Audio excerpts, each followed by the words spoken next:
I'm sure we're all aware that The Simpsons has had some weird plots over the years, but have you ever stopped and thought that maybe the majority of The Simpsons history has all taken place inside Homer's head? It may sound a bit out there, I did warn you, but just hear us out on this crazy theory that involves Homer having a conversation with God and then ending up in a coma sometime after. Well, 6 months after, to be precise. It was just an April Fool's joke. To start off on the background here, we're taking you all the way back to an episode that aired in October of 1992. How many of you were even born then? The episode in question, Homer the Heretic, saw Homer decide to skip the usual Sunday church service after a bad start to the day. Yeah, ripped pants and a comfy bed will do that to you. Whereas the rest of Springfield attended but then ended up being stuck in the church due to a snowstorm, Homer had one of the best days of his life. No, seriously, he made his favorite and most unhealthy snack. He won a prize on a radio show. Hey, look at that, he even found a penny. The events of the day saw Homer deciding to never step foot in church again, deciding instead to worship God Almighty in his own way. So you can imagine what Marge thought of that. This decision then brought forth a vision of God that spoke to him, and actually found some understanding in what Homer was doing. Yeah, of all people in Springfield, God supposedly chose to sit down for a chat with the town's biggest slob. Well, second.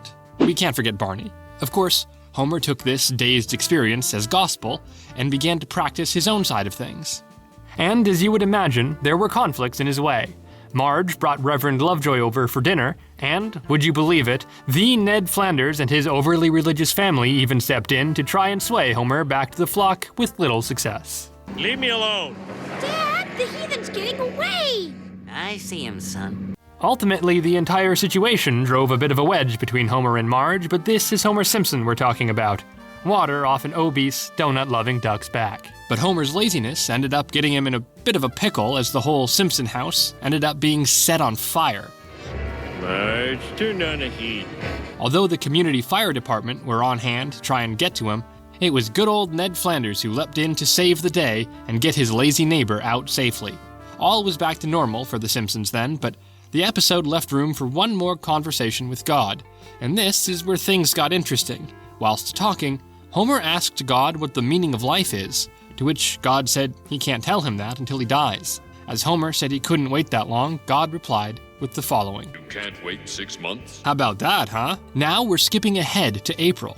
That's right, April of 1993. Keep these in the forefront of your mind, people. The episode is So It's Come to This, a Simpsons clip show, and was used as a chance to showcase some of Homer's historic moments on the show, but there was a bit of a plot to it all the same.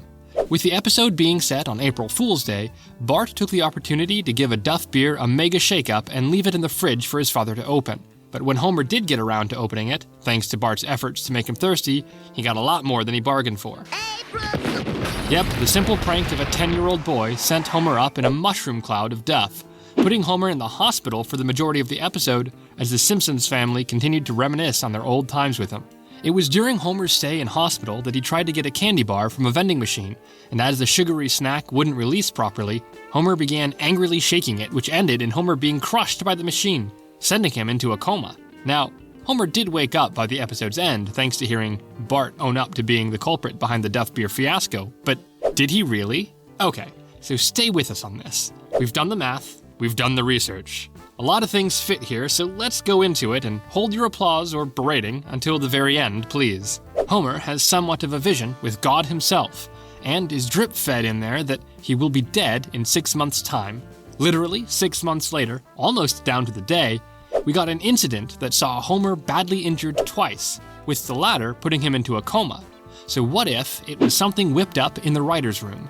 What if dead was just a bit of an oversimplification for Homer being brain dead in Springfield General? What if everything, every episode since that day in 1993 has been in Homer's mind whilst he has been in a coma?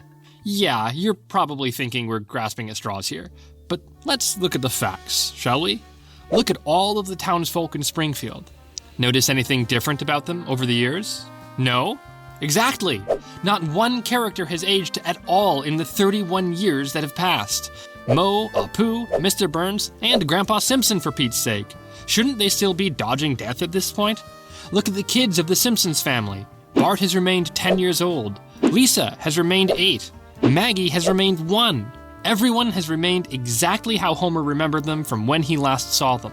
Sure, there were a few seasons before the events of Homer's accident, but who's to say they didn't happen over the course of 11 months? But the following 31 years? Even episodes where we get a glimpse into the future. One big example is Bart to the Future, which saw Bart as a deadbeat and Lisa as president of the United States of America. Homer is imagining the elder versions of his children based on what he knows they are already like and aspiring to be. No offense, Bart. Ow! Watch the ponytail. Then there's everyone else in town. Police Chief Wiggum, Krusty the Clown, Cletus. It was as the show went on that these characters became more and more prominent. Heck, some of them have even had entire episodes centered around them. Look at the likes of A Fish Called Selma, with Troy McClure and Marge's sister Selma. Then there's also the likes of Eight Misbehavin' with Apu.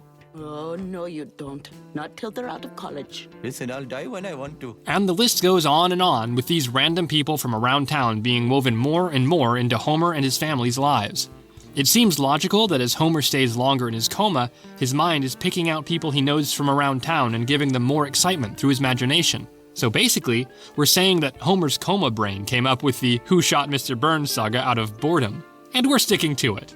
Speaking of Homer's imagination, that then brings us onto the kinds of goings-on that have been happening in Springfield since Homer's vendor bender. See what we did there? Now don't get me wrong, these stories in The Simpsons beforehand weren't always the most normal exactly, but it's fair to say that since 1993 that they've gotten more and more outlandish. How does that tie in with our theory of Homer's coma? Well, in your imagination, anything can happen. Ridiculous things. We've not long ago named one example.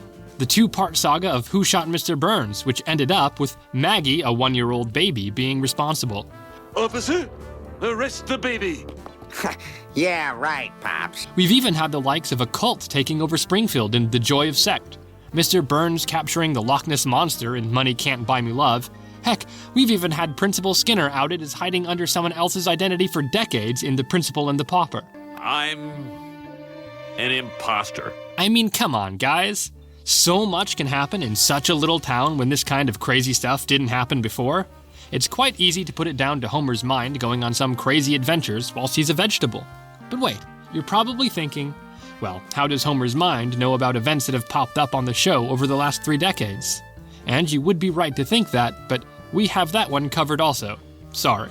Yes, so, The Simpsons has shown events over the years that are privy to the timeline after 1993. We've also had a whole host of celebrities popping up. Celebrities that weren't of any stardom when Homer had his accidents. Look at the likes of 3 Dreams Denied, which had current household name Paul Rudd appearing as himself. Oh, God.